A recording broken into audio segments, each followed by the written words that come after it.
following announcement has been paid for by the WZWA Network. Ladies and gentlemen, welcome to the WZWA Network here for the AEW Homecoming Dynamite Edition review show. I'm your host with the fuck it. I'm Karlifornia and Fury. Alongside my co-host here today, we're talking about AEW Homecoming Dynamite, the one and only Jooseyboy. How you going, my friend? Yep, good to be here. Excited to be here. We just watched the show, man. So let's fucking get stuck into the review, brother. Let's fucking do it, bro. Right out of the gate, dude. Right out of the gate. Here comes Jericho. Here comes Hoovy. We've got the third labor of, I can't remember the fucking. It's the third labor of Jericho. Labor of Jericho. MJF. Okay, yeah. Thank you, bro. Thank you. Okay, so right out of the gate, we're going with Hoovy and Jericho. And I remember saying at the time, DJ, I really thought this should be the main event, but after watching the match, actually, I feel like it was good to open the show with it. Please, Jooseyboy, DJ, Daniel Johnston, can you just right out of the gate tell me how you felt about seeing Juventud Guerrera for the first time in many years and how you felt about this match? Yeah, well, I mean, the big question going into this one was really going to be, how does Hoovy look? You know, how's he going in the ring? And we definitely remarked during the match that, of course, they've lost a step. But of course they've lost a step. They're 50 years old. But I think they made up for some of that lack of speed with the storytelling. This was much more of a cerebral match than you might have seen the two of them have 20 years ago on Nitro, where it would have been more focused on the aerial maneuvers and stuff. This was much more like, let's work over a body part. Let's actually try and get the dominant position over the other. And yeah, I think overall this match went well. Hoovy did well. There was a great spot. Hoovy went for the Frankensteiner off the top. It was reversed into the walls of Jericho. Just to remind everyone, the stipulation for this match was that you had to win by doing a move off the top rope. So that was the story. Jericho went for a couple of pins early on and was reminded that he's not allowed to do that because he hasn't been to the top. So yeah, they built the story around that. And, I also said during the match that I could have dealt with maybe one or two more little shining moments for Juventud. It definitely felt like the focus was all on Jericho, and as it should be. He is the main person in this encounter. But I just think this match was really good for me. I'd probably give the match a solid C, but I could have even gone up to a B- if there had just been a couple of more aerial maneuvers attempted from Hoovy just to show off his skills a bit more. Right, bro. Yeah, no, I really enjoyed the match. Obviously, it was a little bit shaky at the beginning with some of those head scissors takedowns. Obviously, Jericho's a bit bigger now, so he can't really move like he used to, but that's okay. Like, we can forgive that because the rest of the match was pretty solid. Especially when Hoovy came off the top rope and it almost looked like a bulldog on the outside. That was a nice little spot. Obviously, the psychology of the match was great too, having to beat him with a move off the top rope I guess it's an interesting way of going about it. The Judas effect off the top rope was, of course that was what it was going to be, but I couldn't even think of what it was going to be until he did that. So it made sense. So I enjoyed it. But I guess the only thing I was kind of disappointed by was that the fourth labor is just a match with fucking Wardlow, with MJF as a special guest referee. Yeah, I agree. It just feels Yeah, it's like, I don't know how Jericho's going to get out of that one, but, I just kind of felt like, I wanted it to keep being a surprise of who it was going to be. You went from Gage to Hoovy, and now you're going with, just a guy from the Pinnacle. I don't know. Look, I wouldn't have even minded if it's another guy from the roster, but I personally think that a guy like Christian would be a better choice for a fourth labor if you're going to use someone off the roster, It's also someone's Jericho's got a lot of experience with and a lot of history with, so I would have preferred that. But, this is what they're doing. It is what it is, so we'll see how it goes. Yeah, and I hope it's not the last we see of Hoovy. It's good to see him back in some form. Next after this, DJ, Andrade was backstage with Chavo, and they're trying to get the two other guys in the Death Triangle to to join with them. I suppose that they're looking to form some sort of like Latino kind of faction. I mean, how many more factions do we fucking need? But what did you think of this? Look, I said it before. I really just think that at this point in the game, it should just be Chavo speaking on behalf of Andrade. Like, have him there, but I don't get why they're having Andrade walk into frame and then mumble some broken English, and then they're having Chavo follow up behind him and kind of clarify what he said. Like, just have Chavo be the spokesman for now and let Andrade do his talking with what he does in the ring. Yeah. But by the way, seeing an actual match from him would be nice. So yeah, that would be nice. It's been a few weeks. But again, DJ, I kind of feel like, okay, this was something that we had a problem with last week when we brought it up at the end of the show, is like, this story doesn't make any sense. Why is his lift to the arena? Why is it? How are they possibly like stopping him from just hiring another car or getting an Uber? Yeah. What is the big deal? We'll just actually quickly backtrack there just for everybody. So last week they said that they had booked these guys a limo because their car from the airport got canceled, and we said, why wouldn't you just call an Uber? This week, Andrade and Chavo and his crew came up to them and they were complaining that they weren't appreciative of the limo that they got them from the airport, as if they needed one. So the whole thing is just built on a foundation of nonsense, and it makes no sense. But yeah, moving on. Yeah, why book them a limo to a show that they're not even booked to perform on? What do they need to come to the show for? They're not booked. And anyway, why would they be appreciative of a limo? Like, it's just, the questions could be endless. Like, let's like, I know that. I know that they're trying to come up with a way of, like, Andrade and Chavo are trying to, like, butter these guys up or whatever. But there's a totally different way they can go about it than a nonsensical fucking scenario, as far as I'm concerned. Okay, moving on. Dark Order and Hangman Page backstage. Dark Order are cutting a promo. Hangman walks in. Hangman says he doesn't want them to be by his side anymore. I guess they're just trying to further this story. Hangman wants to be a lone wolf now. What did you think of this? Yeah, look, I didn't care for this. I think that this should have just been Adam Page on his own cutting a promo. And as we'll get to later on, he never really got a chance at all to cut a solid promo on his own behalf. And so he's in there. He kind of mumbles some stuff. The audio problems were shocking on this show. There were a number of segments, including this one, where they didn't quite get the audio mix right, and you could hardly hear what Adam Page was saying. The Dark Order all walked into the room as a group, and then it kind of came off as a little bit pathetic for my taste. Like, they're like, "Oh no, we got your back," and he was basically like, "I appreciate it, but I got to go through this alone. This is my beef," And then they all kind of had a bit of a sad and acted like that was some big problem or whatever, and I just didn't get it. And it didn't really get anyone over, in my opinion, or do anything to make anyone involved look all that great. Yeah, I kind of feel like what should have happened was that Hangman just had a fucking backstage interview, and Dark Order are watching on the monitor in a different room and going, "Oh shit," like he doesn't want to. You know what? I'll actually throw this in. It's almost like it's a weird microcosm of actually what's happening in the show, because you've actually got a storyline now where Adam Page is saying, "Dark Order, I need to do this on my own. I appreciate your help, but thanks a lot." And they're saying, "Oh no, we still want to be with you." And then actually on the show, you had that promo last week where it should have just been focused on Adam Page, and the Dark Order fucking took that whole promo over.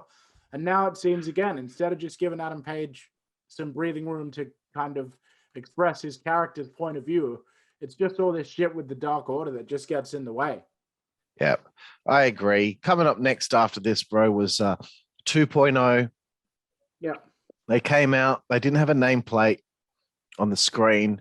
So that's why Garcia, I think. Right. Okay. You remember his name? Because I didn't. Would have been nice to have a nameplate there so I could have written down in my notes, because I don't know all these guys. Mm-hmm. And there was obviously some audio issues with their promo that they were cutting as they were making their entrance. And the match was them against Darby, Moxley, and Kingston. And I don't think there is a pre-existing relationship between Darby and Moxley, but no. I'm assuming that they just were thinking we need to get Darby and Moxley on the show somehow. So let's just come up with a random way to fucking team them up and let's bring in a trio to work with them. So I kind of felt like, you know, it's fine to have matches for the sake of competition and all that, but a 6-man tag between, three guys, two of which are, you know, locked to the hip, but Darby has nothing to do with them. They just want to get Darby and Sting on the show. They want to get Moxley and Kingston on the show. They're just thinking of a way. And so I just don't find any creativity behind this. And the only other thing I'll say before I throw it over to you is like Moxley made his entrance. The shooting, the camera work, again, is all over the place. When you see Moxley next to Sting and you want to see them two face off and just look at each other for a second, but Sting was kind of like half in, half out of the camera shot. And then you're following Moxley and just looking at his back. Like I don't know if they need more cameramen out there, if there's a problem with Daly's place with this kind of thing, but it seems like every time they're there, it's not being shot properly. And we're going to be bringing that up a lot throughout this review. But DJ, what did you think of the match? It was a good contest. Please indulge me. Like this was okay. I mean, you've got these 2.0 guys or 3.0 guys. I've been following them since the independent days. They're a good utility tag team. I don't know what their connection is supposed to be to this Daniel Garcia guy. The three of them had a little promo beforehand where they called out Kingston, Moxley, and Darby Allin. It makes no sense within storyline that three guys as prominent on the AEW pecking order as them would accept a random challenge thrown out by these guys. But here we are. They've accepted it. So now they come out. The entrances are all over the place camera-wise, like you said. They don't frame the events in a way that makes it come across meaningful. You know, you're not looking at it and going, oh, wow, Moxley's side by side with Sting. That's kind of a cool moment. Because the camera never bothered to like focus on that. And it seems like they don't have people in the production truck the same way they do in WWE, where they're like, we have to make sure that the gravity of this little moment actually gets appreciated in case we want to call back to it later. The actual match itself was okay. Daniel Garcia, it seems like I actually want to do something with him. He had kind of a shooter sort of gimmick going on, but he's a little undersized. And he was wearing these weird boots that made him kind of look like a backyard wrestler, but he did all right. He had the most prominent showing of all the opponents in the match, so he seems like the one that they're actually interested in the future. The other two did well, but they just seemed to be there to sell for Moxley. Look, this match was okay. It was nothing special. It was just kind of there for me. I'd probably give this a C- or a D. Yep, and one other moment in the match that I just remembered to bring up. When Darby made that dive to the outside on one of the guys from 2.0, I hated that he was like yelling, oh my God, like, are you really Sting or whatever it was. He should have just been like in awe, like, oh shit, it's Sting, and not said anything. So that came across incredibly cheesy and fake. So we'll move on from there. And also, by the way, when Darby locked in the pin, the opponent's shoulder was up for most of the count. From there, Cage and Starks, a little promo. Good to see that they're continuing the story in some way, even though there's not enough time to actually have them on the show. I like that they're, doing things like that to continue stories of people that aren't actually going to be utilized, physically on the show. What did you think of that? Yeah, look, I thought it was okay. Thought Brian Cage, showed some potential with the promo. He's still got a lot of work to do, but I think that as far as being concise and actually sounding like he was pissed off and like he cared about what he was saying, I think he did good there. It kind of put over the idea that Team Taz has just kind of been using Brian Cage and like holding him back from his own potential. And so that was the idea they were going for. I think they effectively put that over. And I think Ricky Starks is already great on the mic and as an overall character and performer. And so, this was something that I'll be interested to see the payoff match for this. This is something that I thought this was quite well done. Yeah.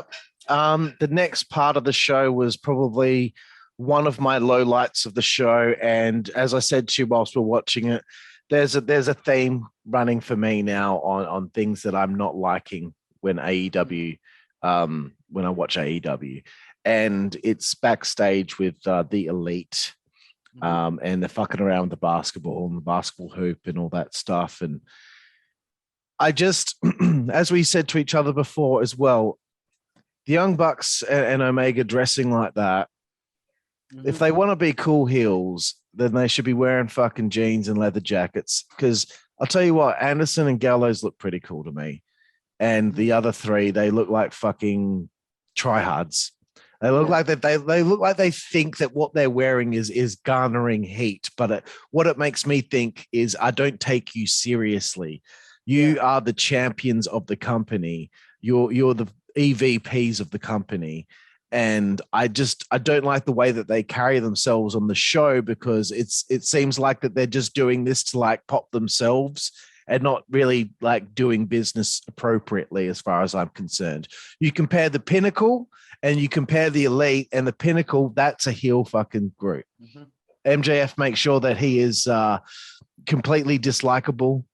Omega and the Young Bucks are trying to be funny and trying to be cool, but they're not. They're not cool people.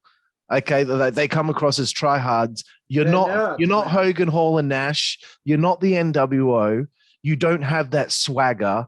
You are tryhards. So I hate having to drill them like this. I want to like what they do. I like heels. I'm a big fan of heels. I've always been a heel guy. But the way that they're portraying it, for me, it just puts distaste in my mouth. And it's not like, if anyone out there is like, oh, nah, they're just getting heat out of you. But no, it's like, it's painful for me to watch. You know, I like fucking hating heels. I like that stuff. I like hating MJF. I like wanting to see him get his comeuppance. But at the same time, I respect his work and what he's doing. And I know he's doing his job properly. These guys, as far as I'm concerned, sorry for the long rant, they're tryhards, and I don't think they're doing it appropriately. What do you think, bro? Sorry for the rant, but no, that's cool. I'll just follow up by echoing a couple of those sentiments. I mean, it's the exact same syndrome that the Elite segments suffered from last week. Of here are the people that are meant to be your tag champs and your world champ, and the tone that they present themselves with and the tone of their performance completely undercuts the seriousness of what their situation is supposed to be.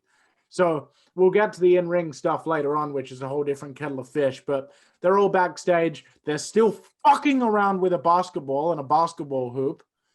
And they're talking about this and that and Adam Page and how great they are. And they're having this. The only people that actually looked like genuine wrestling heels in that promo were Carl Anderson and Doc Gallows. The rest of them just look like a fucking joke troupe that was just trying to pop each other. It's like they think that, like they think that the audience thinks that, oh, it's so horrible what they're wearing and it looks so stupid. Man, that's a great way to draw heat. I love that. These guys are actually cool. No, it's not. Because you're not doing it ironically. It's what you guys always clearly thought that you wish that people would have done in wrestling. Because it's a fucking joke to you guys and you don't take it seriously, and you think that fans that take it seriously are just mugs and idiots. That's not true. That's all I'm going to say about that. It's just a bunch of fucking tiddlywinks with the fuck around gang, as usual. Yeah, and just your heavyweight champion dressing like a complete douchebag in a fucking Cookie Monster t-shirt. Yeah, and it's denim like, shorts dude, that look like he bought them in some roadside surf shack. carry yourself like a champion. Not everyone has to be Ric Flair with the suits and the Rolex watches. No. You know, MJF has got that kind of thing covered. Yeah. But you can be like here's it. You can be leather like jackets. You can be the suit Rolex wearing. You can wear a leather jacket and jeans and cowboy boots. You can wear a nice button-up shirt and jeans like Adam Page does. You can wear athletic gear or an athletic tracksuit or something like that. Or your ring gear with a ring jacket over it. All of these things look a million times more credible, and that's the key word what we're talking about here. Credibility. These things all look more credible than walking around in whatever stupid fucking clothing you picked out from fucking Price Mart or whatever. Yeah. You've decided to trot out onto a national TV show with. That's it. Anyway, I can't believe a backstage segment got that much time, but that's what it deserves. They deserve to be ripped into, because like they are the low light of the show, as far as I'm concerned. And they're meant to be the top. That's it. And the next match was the Blade taking on Christian with the Bunny at ringside. This was match of the show. Christian proven just every week I've seen him, or any time I've seen him in AEW, that he is still a professional. He still can go balls to the wall. Hasn't missed a step, bro. What do you think? Yeah, so everything Christian does is with purpose and forethought. And, you know, the old axiom, he actually doesn't waste motion with the way that he works his matches. Everything always has a logic and a purpose to it. You know, I'm going from here to here to here, and here are the reasons why, storyline-wise, within the context of this fight that I'm going through. So, you know, this thing started out hot. They started out brawling in the entranceway. Christian, as the old vet, took control early on. I mean, everything that both guys were doing were nice and tight and crisp, and there was good snap to everything, and everything was laid in. This actually looked like it was a fight. You could see, you know, both of them actually trying to get their guards up and trying to jockey for position. It wasn't just like, oh, here, let's go into this spot. You know, I love the way that Christian works into spots. He doesn't just do them for no reason. Everything has a flow to it, but it's a flow that feels organic within the context of a competition between these two athletes. So yeah, this match got a solid B+ from me if I'm rating it individually. Bunny looks beautiful. She's a great you know, piece of eye candy out there at ringside to add to it. You know, the Blade has a really good look. He's like evil Bulldog from Frasier, and I love it. You know, yeah, this for me was, you know, the most solid wrestling match on the show. Yeah, and this is what I want to see every week. I want not every match can be the same formula. You know, you do have your high flyers, you do have your brawlers and all that kind of thing, and that's great. But I want it to feel real the whole time. I don't want it. I don't want to be taken out of the match. And yes, I want to give my props to the Blade as well, because I thought he was. He looks legit. He performs legit. These two they really meshed well. I wouldn't mind seeing them have a couple more matches. Yeah, and just to put a bow on it, I mean, I was going to say the word it seemed like you were looking for there, Carl, was just fundamentals. Like, it's like this match was very fundamentally sound. They didn't flub anything. They didn't try to do anything crazy that was out of their depth. They didn't try to do anything to fucking steal the attention away from more important things that were going on the show. They just went out there and competed and had a great match. And more of that, please. You know, 1 or 2 of those matches every week, please. All right. I agree. Then after this was a good little promo with the FTR Ortiz Santana thing. They're not ignoring what happened last week. So again, I'm liking that they don't forget about things and they keep the story of something, even if it's small, flowing from show to show. That's nice. I don't think there's anything else really to add there. I would just echo that and say it's nice that they took a legit injury that happened and then they folded that back into the animosity that already existed between the two teams within storyline. You know, I don't even think you were in the room. Santana and Ortiz cut this great promo about how they weren't afraid of FTR and they weren't intimidated by their wrestling pedigree, and that because they feel like they can fight and that they can beat them if it comes down to it. And then obviously there was a nice impassioned promo from Mr. Harwood about how he almost watched his friend bleed to death, and you know, how this was a serious situation, and yeah, basically it's compounded that animosity, and we're seeing the story continue on, and that's what I like to see. That's what's missing from WWE. Yep. Tony Schiavone's in the ring, brings out Britt Baker and Reba. And it seemed to be like a little, I don't know, that you should only do this once a show, and think of, and if you're going to do something similar with an in-ring interview, then try and think of a different way to go about it. But we'll get to that. Britt Baker starts talking, and like within a few seconds, Red Velvet's theme song hits. And she comes out to challenge Britt for a match at the first Rampage. And then she cops a beating, which was, you know, welcome. On my end, I like seeing the heels get proper heat. And the only thing I wanted to add was like, I wish that they broke the crutch on her back, but you know, still It did what was necessary to kick off a new little angle for the women's championship. What did you think? Yeah, so I also enjoyed this. I like the little friendship that, Britt Baker has with Tony Schiavone, which that was continued on this week, which is always a nice little thread.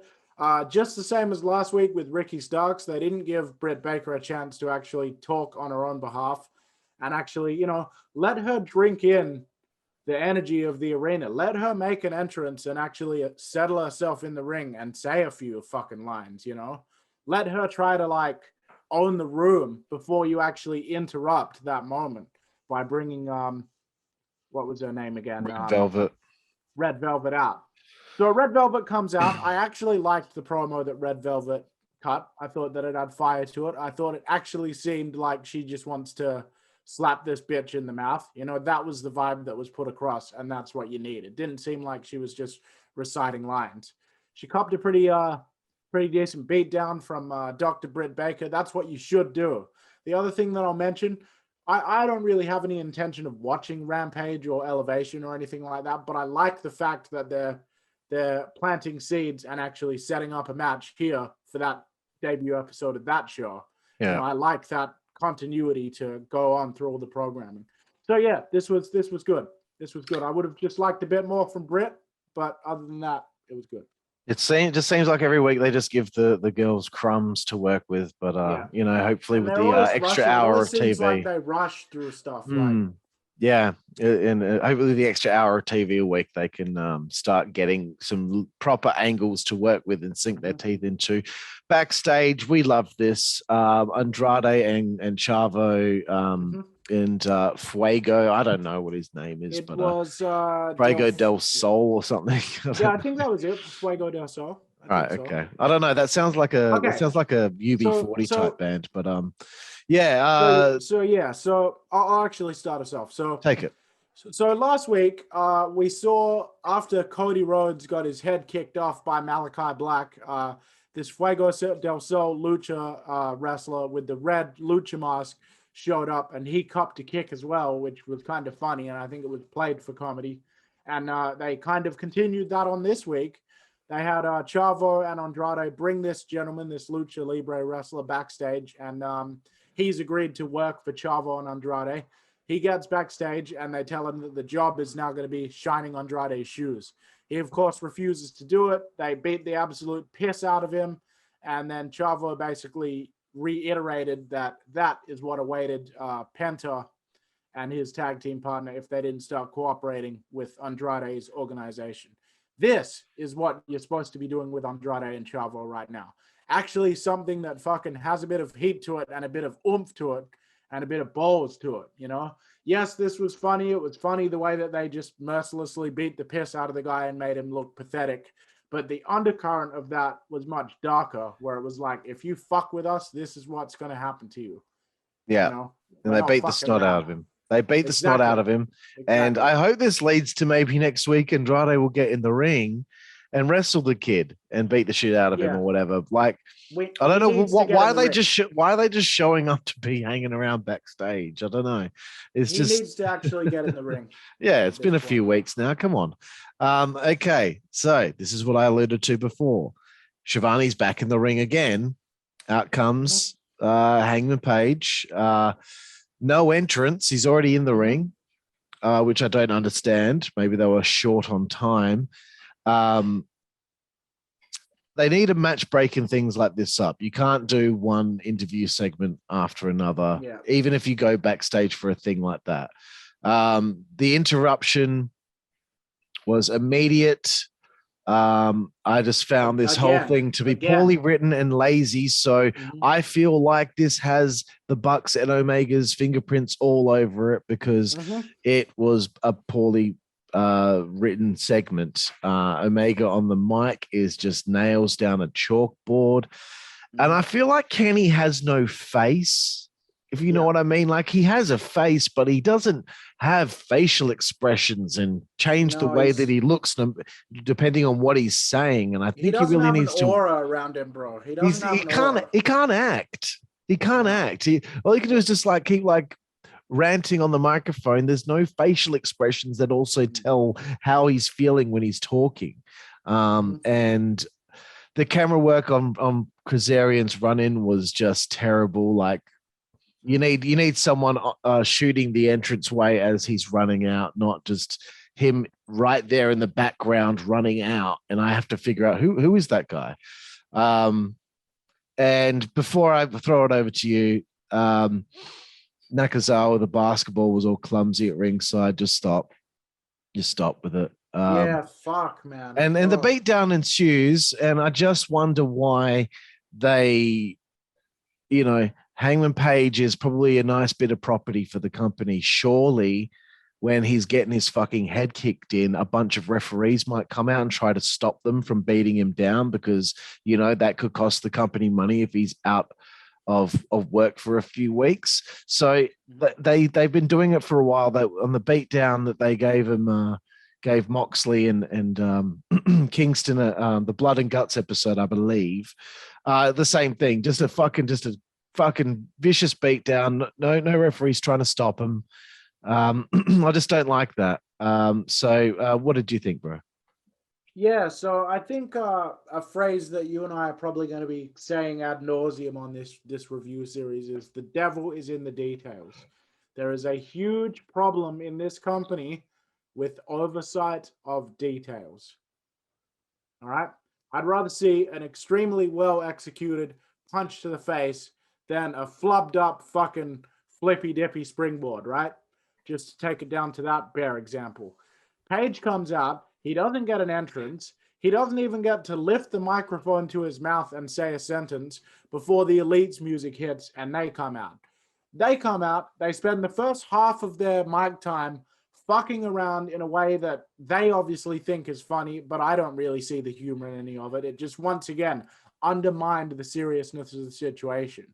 Nakazawa's looking out there like an idiot with a basketball. I don't know why he still has to have the basketball. Finally, in the second half of the promo, Kenny Omega actually starts, at least verbally, what he was saying. We don't take losers in our group and all this crap. That might have been a half-decent promo if tonally they had have taken it seriously for half a fucking second, which they did not. So, by the way, it also makes Adam Page just look like a fucking goof that he's standing there and, listening to all this shit from these jokers, because they clearly don't seem to take this entire enterprise seriously in any way a lot of the time. Yeah. Finally, Adam Page slaps the shit out of one of them. It was a good slap. They immediately start beating him down. They knock him to the outside. As they're trying to stomp on him and do shit that requires coordination, Nakazawa goes and fucking waits for ages, and you can see him trying to wait for an opportunity so he could bounce the basketball off of Adam Page during this beatdown. Now the ball's rolling and bouncing around underneath Doc Gallows' feet while he's trying to fucking work. Nightmare. And do stomps and shit like that. Tell me why this couldn't have just been fucking... Okay, so no, I don't want to forget about this before I move on. So then, towards the end of this whole fucking shit show, they actually did something that was kind of cool. They lifted up Page. They had Omega fucking slam him with the belt. It looked kind of dominant. It reminded me of, a lot of ways of those old Evolution beatdowns, except with none of the heat. I'm not going to go and pretend that there was a ton of heat to it. But I liked the way that they did that. But once again, it meant nothing because they didn't take the preceding fucking 5 minutes seriously in any way. I'm done with this crap. I don't even want to talk about it anymore. I'm sick of these fucking Elite guys pulling down the quality of a show, which could be on an upward trajectory if they didn't keep fucking making it into a joke all the time. And I don't think we're being biased and we're picking on them for the sake of it, because I know what I like. I know what I like when I see it, and for some reason I like the rest of the show, but I just don't like anything that they're involved in because there's no seriousness behind it as far as I'm concerned. It feels like they're amateurs pretending that they're fucking pros. I think I've got a way to put it, man. Their entire act, right, is an insult to the audience's intelligence. Their entire act is like, we know it's fake. We know you know it's fake. We know you know it's fake. So we all know it's fake. So it's all just a big fucking party and just a big laugh, And there is a time and place in professional wrestling for that. There's lots of hilarious shit in the history of wrestling. But time and place, this is a feud between your main champions and your number one guy that you're basically building other than Punk and Bryan when they come in. This is basically your number one homegrown star that you're building up. And this is what they've got him doing on their main TV show. It's ridiculous. Yeah. Coming up next, Lambert. I can't remember what his first name is, but Dan Lambert from Lambert. Top Team USA, I think. Yeah, he's coming after Lance Archer next week. I don't know what to expect from that, but what do you reckon? Yeah, so we saw a little clip of, I think it might have been on Dark or Elevation or one of them shows. This MMA coach from Top Team USA got involved in the match somehow. Lance Archer decked the shit out of him, hit the guy with his finish. The guy looked like he's about, in his late 50s, right? Like mid to late 50s. And he took the bump like a fucking pro.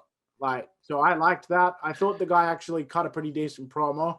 It actually came across that he was pissed off and that he was, not wanting to fuck around. And that's something I've mentioned about another promo earlier on, but that's because it rings true. When promos ring true, it makes the story that much more engaging for the audience. I think that's all needs to be said on that. Coming up next was Miro and his TNT Championship match against Lee Johnson, accompanied to the ring by Dustin Rhodes. Mm-hmm. Obviously, Lee Johnson's quite a young guy, still, in the first year of his career. What did you think of the match, bro? Well, I think that Lee Johnson is still greener than goose shit, as Mr. Cornette might say. But I think that he shows a lot of potential. He's a good-looking kid. I think he's a good athlete. Miro is finally, since winning this TNT title, he's finally firing on all cylinders. And you can tell he's a consummate professional. I'm telling you, anyone that wants to disagree with me, the seasoning, the time that he spent in WWE working with their top talents, it shows head and shoulders above a lot of the other talents on the AEW roster. You can tell he has that instinct for when to look at the camera, when to do this, when to do that. And all of that adds to this magnetic rage that he exudes during his performance. It always looks like Miro is on a rampage and he wants to rip his opponent in half. So that was really good. This was a strong showing for Miro. Lee Johnson, I think, he executed everything competently. It was possible. They didn't really have any embarrassing flubs or anything like that. But I think it went on a little bit too long as far as Lee Johnson's offensive portion of the match. I think that they could have just left it at that DDT reversal. And, that could have been the main spot that kind of knocked Miro for a loop. Instead, they did that a couple of times. I think that exposed Lee Johnson a little bit, his lack of skill. So I think that if they had tightened that up, it would have been even better. But as it was, I'd give this match a C. So I thought this was a pretty good match and a great showing for Miro. But I think Lee Johnson needs a little bit more time in dark matches and stuff. Yeah, I agree. I think they've got a lot of people on the roster now. I don't know if Lee Johnson was ready or is ready for, fucking being on TNT in a match with Miro. I don't even know how he was able to get a fucking title shot. Like maybe his elevation record is really good or something like that. But I just feel like he's not ready for that yet, even though he did the best he could. He did a competent job. Like everything that he did it fine, but he didn't have that swagger.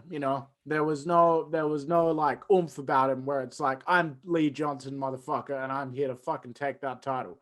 I didn't believe for a second that he believed he was going to win the title. That's it. And the only other notes I had for the match was that they have evolved the commercial break during the match. So, like, I don't know why no one even thought of this sooner, especially in the late 90s, especially with WCW, being on Ted Turner's network, to have the match still continuing as the commercials are airing. So it's good, but also in the same side of things, we're seeing things take place on the show that we're like, man, we really wish we could actually be watching that and hearing the commentators react. Like there was a great moment in the match where Miro fucking nailed him and just looked at the camera and just had this like fucking badass look in his face. I would have loved to have heard what Jim Ross would have said, like, man, that Miro, sassafras, And also, Popeyes and Papa John's looks fucking good, bro. Why don't we have those fucking nuggets? Why don't we have those franchises here in Australia? You know, So Popeyes nuggets are like nuggets with KFC style crispy coating on the outside. Why doesn't our KFC why don't we have those kind of nuggets at KFC? I don't know. like the popcorn chicken at KFC is okay, but in comparison to those Popeyes nuggets, man, I want them, not the fucking popcorn chicken. What about mashies though, bro? Remember mashies? No, I don't know. I don't remember mashies. They were like those little mashed potato bowls that had the KFC coating over them. Oh, right. Had like a popcorn chicken coating over. Oh, that sounds good. But anyway, back to the show. I hate multiple suicide dives.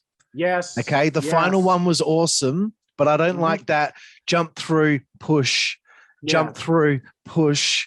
Just fucking do the whatever you call it. The fucking so just somersault. reiterate to everyone. So what happened is Lee Johnson knocked Miro outside. He did one suicide dive, which was kind of one of those ones where he just kind of shoved him really aggressively. Miro didn't go down. Johnson went back in, did it a second time, went back in for a third time, did the tope somersault over the top. It looked pretty brutal. It looked as though Miro was supposed to catch him. But then when it became clear in that moment that they didn't have the balance, he just let it happen and let himself fall down. So that was a good save by Miro, and it looked pretty impressive. But yeah, agreed about the suicide dives. Yeah, and look, I'm not just picking on an AEW talent. I hated when Seth Rollins did it. Yeah. Or WWE does it as well. Yeah, I hate it when anyone does that. Like it's nonsensical. It's supposed to be happenstance that you see someone or there's someone at ringside that's like interfering and they're not looking and you fucking jump on them. You fucking fuck them up. You know, I hate when it just comes across that way. But anyway, Lee Johnson also, he needs to work on his facial expressions and such. There was just nothing there. There was no personality. Yeah. So that's like, you know, they can build him up all they want by being a student of the Nightmare Factory. But I need to know who he is and what he's all about and learn about him, not just the fact his name's Lee Johnson and he's a wrestler that can do some weak super kicks. And he needs to get it across that he wants to be there and that he's hungry, you know? That's it. Miro ends it. He ends it. Good. Let's move on. The bunny taking on Leyla Hirsch, who is tiny. You know, but she still comes across believable because she's obviously got some skills.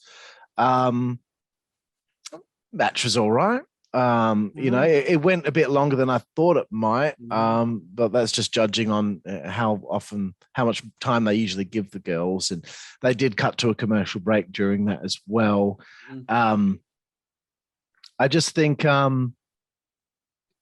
you see Camille come out. Right at the end there. But even before that, the bunny stares at Camille, who's at ringside. Camille's an impressive looking woman.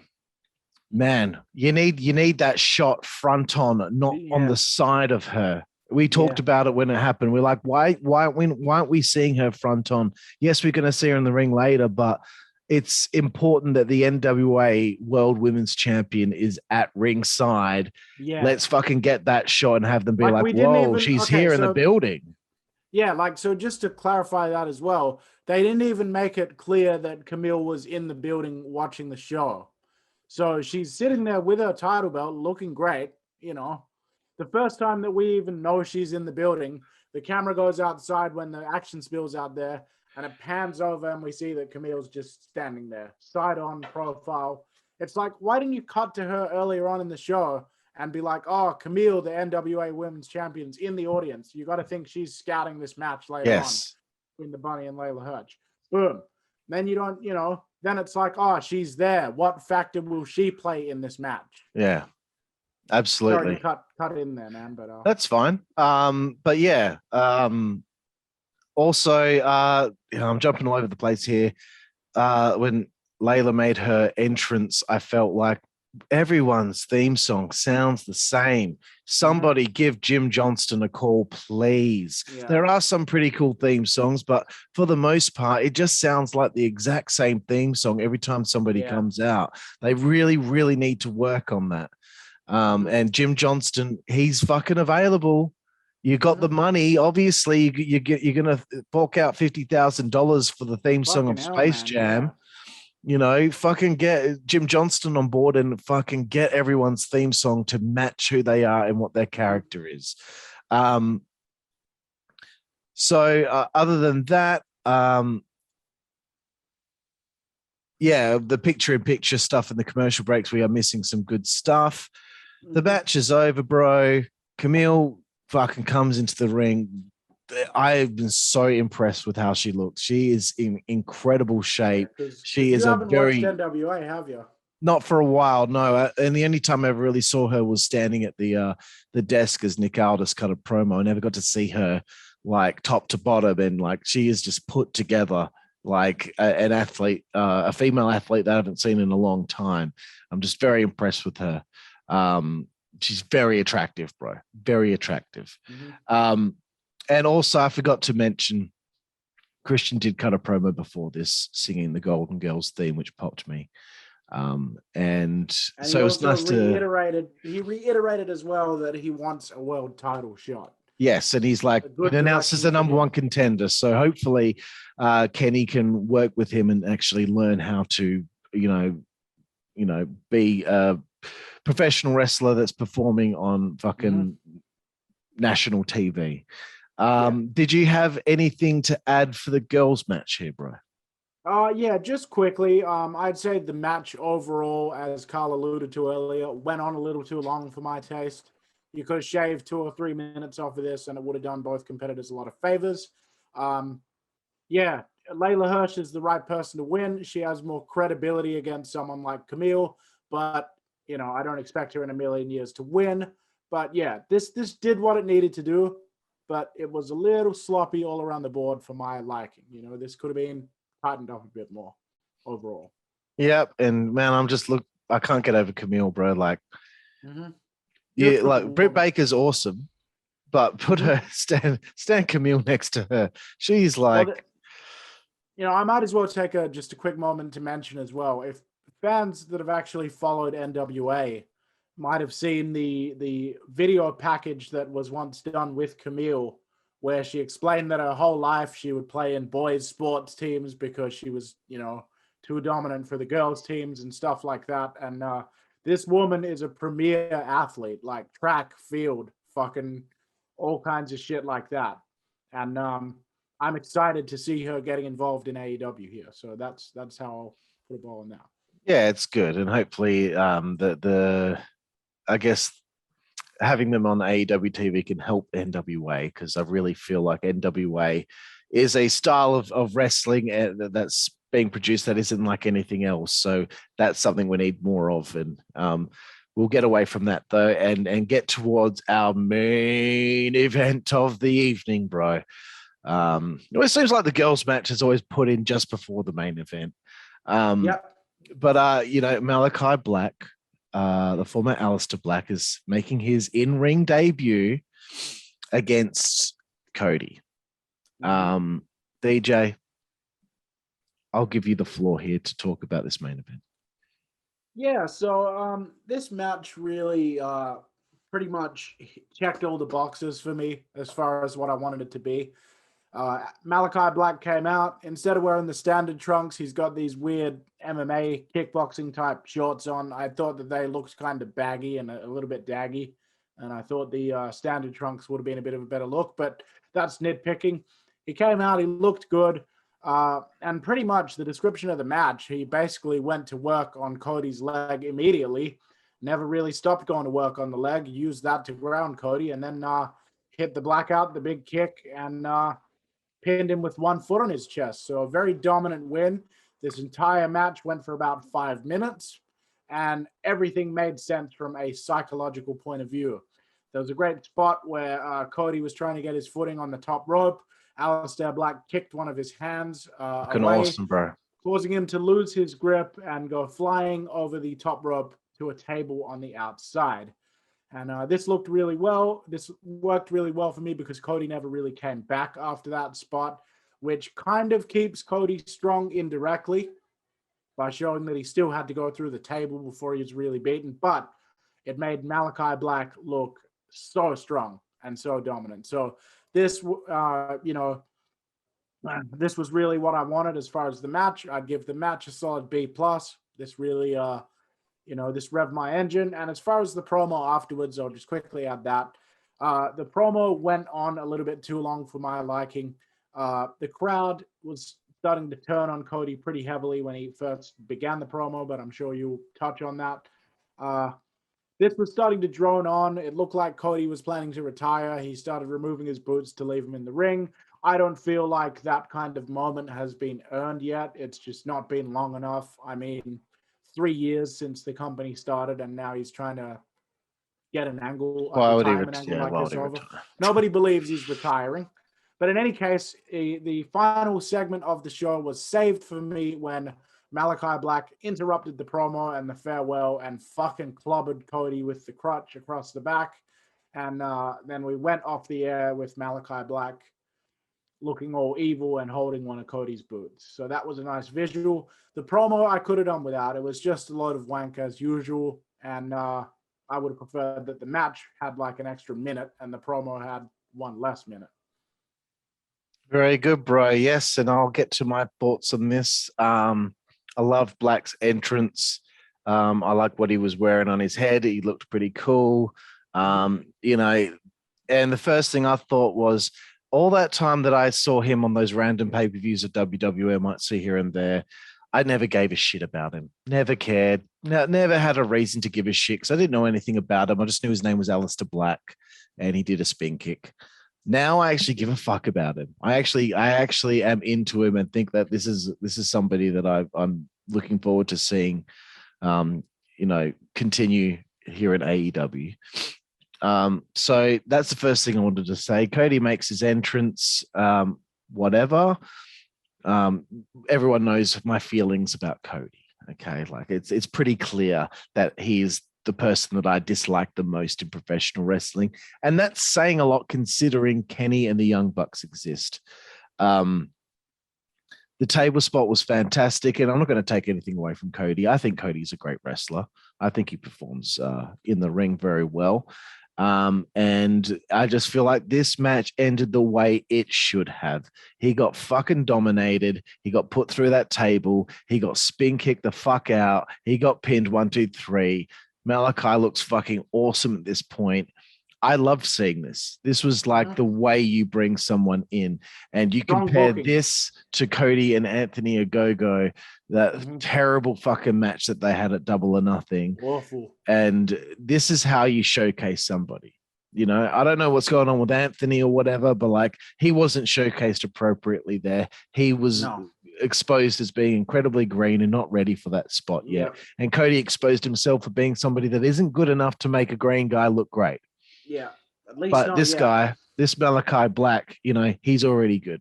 He's already plied his craft for many years, so he looked fucking dominant. And let's get to the promo. It's forced. He's not retiring. It is contrived. They're trying to think of a way to continue this angle, and again, every single time Cody has had his hands on what he is doing, every single time he is in an angle which obviously he is heavily involved with, there is going to be something nonsensical that takes place, like having a weigh-in with Anthony Ogogo when there's no fucking weight limits. There's no fucking weight that you have to get to. Always nonsensical stuff. Like people pop for him and Shaq and all that stuff, like Shaq going through a table or whatever. It made no sense that was going to happen. It just, there happened to be a fucking table. Fuck. No, I'm not going to get into all of that, but it seems like every angle that he is in, there is something nonsensical, and he's thinking, if I do like I'm about to retire type promo, and then I get fucking beaten down, I'm going to have all the fans get behind me. But even when he started fucking cutting that promo, what's happening? You're hearing people in the crowd try and start a na na na na, hey, hey, goodbye chant. Obviously, there's other marks in the crowd that like Cody that drown that out with a Cody chant. He cuts this promo, blah blah blah.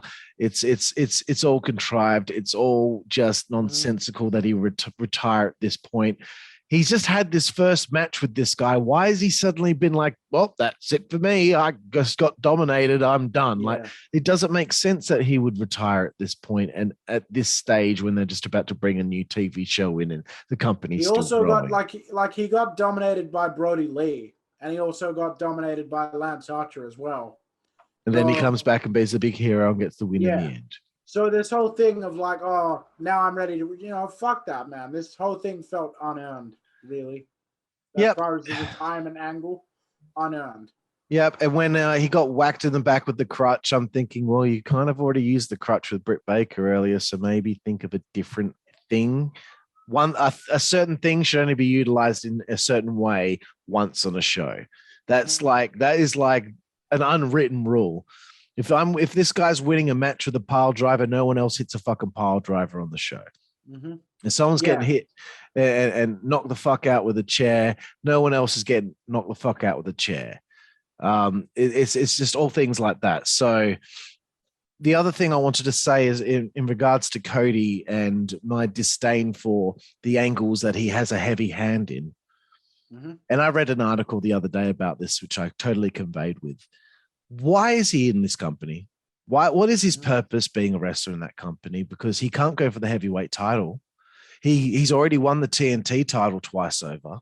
What else is there for him? Like, is he just going to just always be hanging around waiting for someone to attack him to start a feud? Is he always just going to be just having feuds with people over what? You're not trying to climb to a higher echelon in the company because you can't have a title shot ever again. So what is his point? That's the big thing I want to come away with at the end of this show, at the end of this review, because Cody ends the show and he's always in a prominent position, but I just feel like, what is his point? What do you think, DJ? Because there's no point if you can't climb to the top echelon. Then what's the point? You're just there to fight people all the time. Like, that doesn't sound fun. Like, it has never felt from the beginning of this company. It has never really felt like Cody is a member of the roster. It feels like he occupies this space above everybody else on the roster, where you've got AEW and then you've got whatever Cody is doing, which it almost seems like Cody has his own mini marketing team with TNT, because every time whatever he's doing gets all this individual attention and gets shared, on the main TNT accounts and stuff, whereas a lot of other shit never gets that kind of social media presence and stuff. But because Cody's involved, it's a big deal. It's earth-changing. Other than the fact that he is one of the people that started this company, I do not feel that his tenure in WWE or his tenure on the independents after that, or the fact that his dad is Dusty Rhodes, entitles him to present himself as this mega big name star. Because I'm not seeing any of that. I'm not seeing any of that panache or any of that aura or any of that or any heat. And I think that if he was doing exactly the same shit in WWE, it would get over like a fart in church. But because it's happening here in AEW, a lot of people want to act like it's the second coming. But it's not. It's contrived, try-hardy bullshit. If Cody would just tone all this stuff down and just wrestle, that would then be something I could get on board with. Isn't it funny? The 4 EVPs are the 4 people that are disliked the most by you and I, and the angles that they're a part of are the ones that we dislike the most on the shows. And we're not trying to. I want everyone to know that. I liked what happened in the match. I liked that fucking Malakai got this massive victory, but then they have to spoil it with nonsense because they're trying to think of an angle to keep him over as a babyface. Even though it's quite clear that the people, I feel like, are stirring to not like him, because that's how it comes across. He's very unlikable, but he still thinks he's a top babyface. And, again, these EVPs have their hands all over what they're doing. And I feel like everything else is nailing it, because I bet you anything Taz has a heavy hand in this angle with Cage and Starks. I bet you anything that this Christian Matt Hardy thing, they've got their hands all over what they're doing there. So that's why I think the show is working in these other instances, because everyone else is really having it. And it's great. This is what happened back in the day in the Attitude Era. Russo wrote the show, but he also let the guys have a heavy hand in what they were doing, what they're going to say, what their angle's going to be about. But this one might even have a little bit even more creative freedom for these guys. So it's good for all these other guys on the show. Like Miro's probably having a hand in what he's doing. Andrade and Chavo probably have a hand in what they're doing. And, you know, there are quite a lot of angles going on. MJF and Jericho. Jericho has always been well known for having good ideas as far as what his angles are going to be. So you see all of these other things nailing it top to bottom, but these fucking two other sections of the show always comes across shit. It's like, this is supposed to be your tag team champions. That's the Young Bucks. Your heavyweight champion. That's Kenny Omega. He looks like a mid-card joke on this show. And then you've got your first ever TNT champion and arguably the face of the company is Cody. We do not set out when we watch these shows to shit on whatever Cody and the Young Bucks and Kenny Omega are doing. I would love if next week CM Punk comes out and Kenny Omega actually walks out there in a leather jacket and jeans and actually cuts a good promo about how he's the champion and he's the best in the world because he's the AEW champion. I would love for Kenny Omega to go out and do that and genuinely make me go, oh yeah, that's a good promo. He's got the fire. Yeah. Show us something. Look, I would love to appreciate the Young Bucks' athleticism if they would actually fucking take the matches seriously and act like they're actually fighting, because that's what we're here to be entertained by. We're here to be entertained by the iconography of violence, by the idea, the concept of an organized prize fight. That is what is being simulated, is an organization specializing in prize fights that we're just lucky enough to watch. I am sick and tired of everything that the Young Bucks do being a fucking tongue-in-cheek, laugh riot. We don't want to constantly be shitting on this one section of the show. We want to like the entire show. We want to actually become fans, right, of AEW. And this is the one thing that's holding me back from jumping right in, like I said last week, bro. It's just these little things that are dragging the show down when everything else is great. And, I just hope that in the next few months, when you have people like Daniel Bryan and CM Punk come in, and maybe Bray Wyatt, that it more so exposes the fact that these guys aren't ready for that position. They aren't ready for being the top guys in that company, despite being EVPs, because the pros are going to come in like Christian has. Like Malakai Black, they're going to come in and they're going to show them exactly like what a pro is supposed to be all about. The thing is, though, like even if they do that, they come in there and they upstage Kenny Omega, there'll still be a contingent of fans that fucking want to blow Kenny Omega and will think that whatever he does is the greatest, and they'll live in denial and continue to think that Kenny Omega is on the same level as CM Punk and Daniel Bryan, no matter what happens. So, as far as I'm concerned, the benchmark that we've set for ourselves as being people that were more resistant to AEW, if they can win us over, then I'll know that, this promotion is actually serious competition. Until then, it just feels like a lot of their biggest stars don't even fucking care that much. Yeah, and the last thing I'll say about Omega is that he had his chance with me at Blood and Guts when he cut a promo on Orange Cassidy. He lost me right there because the promo was horrible. Absolute garbage. He was tripping all over himself. The verbiage was terrible. And ever since then, every promo I've heard of his is just, it's not even anywhere near the level of an MJF. It's not even anywhere near the level of a Christian or even like some of the other AEW guys. Like, I just feel like Omega's promo skills are shit, and he needs to show me something. Cuts better promos than Kenny Omega. 100%. So it's like, dude, like Chavo Guerrero cuts better promos. So, and that's fucking Chavo Guerrero. It's not like he's known as a real big fucking stick man in business, but he's been nailing it every week. Every time he opens his mouth, I like what I'm hearing. Omega, I don't like what I'm hearing. It's not because he's doing a good job as a heel. MJF's a heel too, and I'm liking what he's doing. So the proof is in the pudding right there, DJ. But look, let's put a bow on this. Okay, we've ended on a nice little rant there. What would you know, if you're going to rate this show out of 10, what would you say?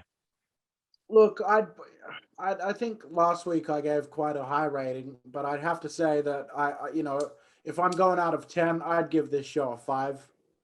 I feel like the bad elements of it really dragged the entire presentation down quite a lot. I'd be rating it a lot higher if you cut out the Young Bucks Omega backstage segment and the entire Young Bucks Adam Page in ring segment and just scrub them. But yeah, as it stands, 5. Okay, DJ, I'm going to give this a 6 because I'm going to start at a 10 and I'm going to take it away, right? Matt Jackson, Nick Jackson, Kenny Omega, Cody Rhodes. Okay. So, Joosey Boy, before we go, once again, please plug where people can find you on Twitch, on social media. Fire away.